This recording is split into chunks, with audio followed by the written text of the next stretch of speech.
Man, woman, and the curiously uncharted waters in between. These are some of the topics that are explored in Jana Marcus's striking new photography book, Transfigurations.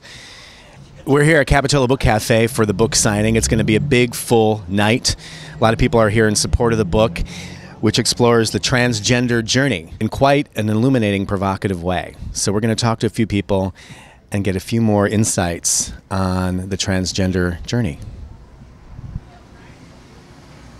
How are you tonight, Jana? I am very excited. How are you tonight, Greg? I am very excited. This should be a very interesting evening. You know, tonight really is kind of a celebration that the book is actually finally out and available. The work had been touring as an exhibit for years, and people kept asking me, when is it going to be a book? When is it going to be a book? And I took it to my agent in New York, and I showed it to him, and he said, you know, I just won't rep a book on transgender people. I have issues with them. And that was the first time I experienced just how widespread the transphobia issues really were. And so without an agent, I couldn't get in front of any publishers. So it was about a year ago at this time that a university professor came to me and said, I really want to use the work as a textbook in my gender studies classes. And I decided, okay, we have to just find a way to make this happen. So I decided to self-publish the book, and an amazing amount of people came forward and donated money to actually help pay for the printing of the book.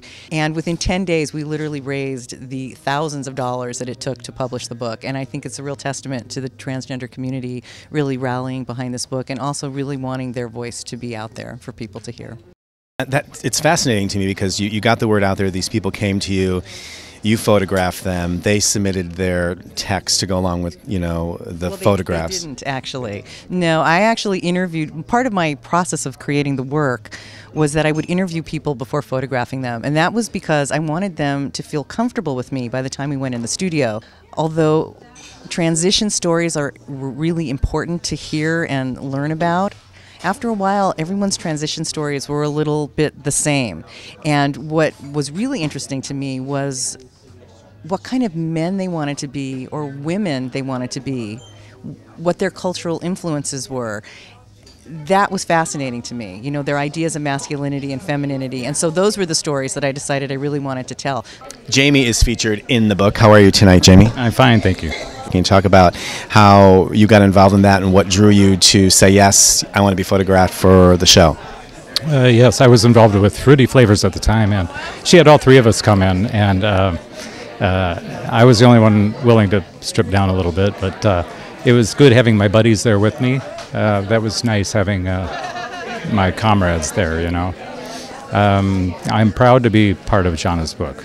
I was 18 years old, so that was 38 years ago. So I've been this way longer than I was that way.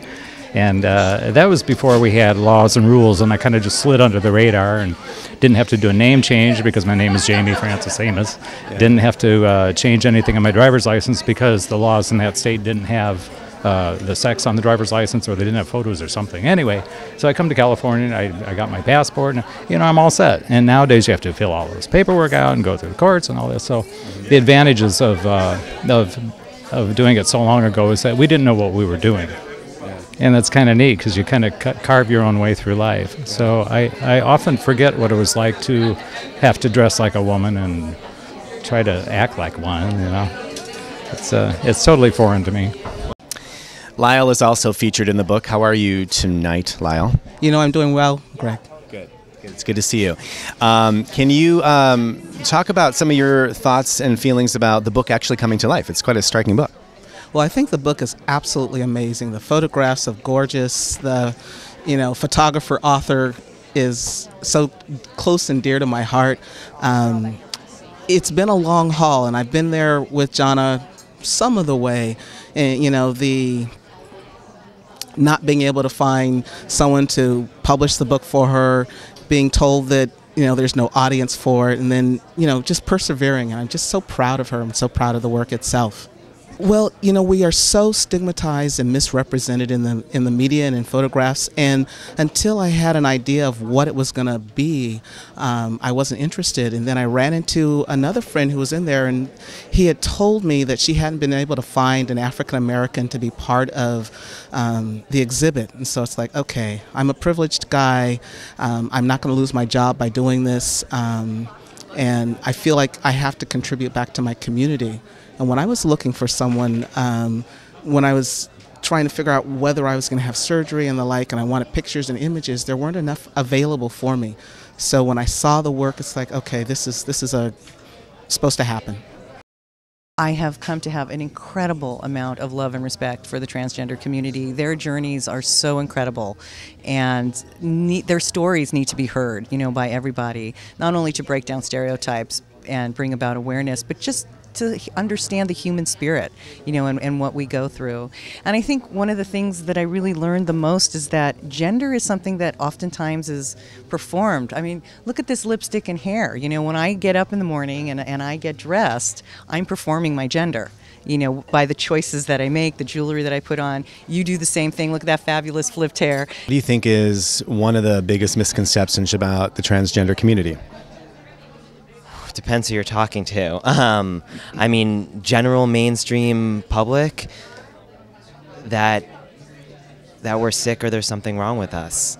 In the what I consider the people that have some awareness of transgender people, I think the biggest misconception is that we're all the same. I think there's an amazing amount of diversity under this transgender umbrella. Truth is, we're just normal people. I mean, you wouldn't know if you encountered me on a street what my story was, We just want to blend in and live our lives the way anybody else does. I would like to think that everybody is trying to find their path. And this is actually a small part of mine. It's something I got out of the way, and I went home and continued my projects. It's not my life focus. Well, the fact that transgender individuals often are referred to as transsexuals, and it has sex in the word, and so they assume it's a sex-related thing as opposed to something about identity, something that's so core to our being. I think that's one of the big misconceptions. It's not about having sex with anybody. It's about, being comfortable in your own skin. But people aren't going to know unless we talk about it. So I was very proud of everyone for the courage to be there and to be up like that in 2D. So as you can tell, there's a lot of courage and triumph and a great deal of illumination about the transgender journey in the pages of Transfigurations. The people that came here tonight are supporting not only the book, but also the idea of celebrating a journey, whatever that journey is. And in this case, it's the transgender journey. Quite a provocative book. Pick it up, Transfigurations by Jana Marcus. Signing off here at Capitola Book Cafe, this is Greg Archer. We'll keep the discussion going beyond this.